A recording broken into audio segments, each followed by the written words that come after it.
एक बार की बात है, एक छोटे से कस्बे में एक आदमी अपने परिवार के साथ रहता था। वह आदमी चाय की दुकान चलाकर अपने परिवार का पेट पालता था। एक दिन अचानक उसकी दुकान के पास एक अमीर आदमी की गाड़ी खराब हो जाती है।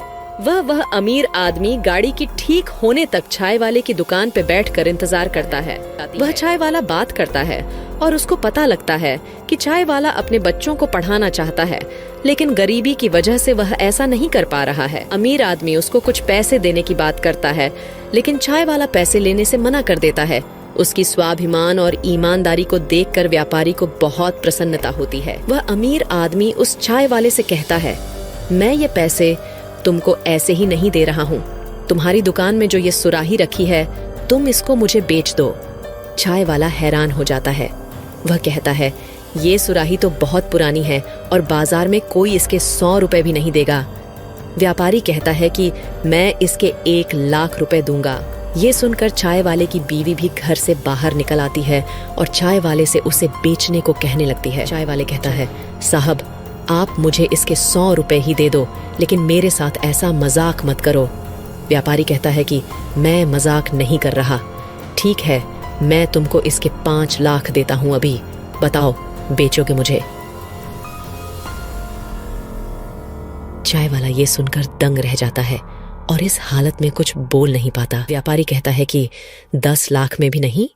चाय वाला सोचता है कि ये व्यापारी ऐसा मजाक क्यों कर रहा है। ये सुराही तो मिट्टी की बनी है, फिर ये इतने पैसे देने को क्यों कह रहा है।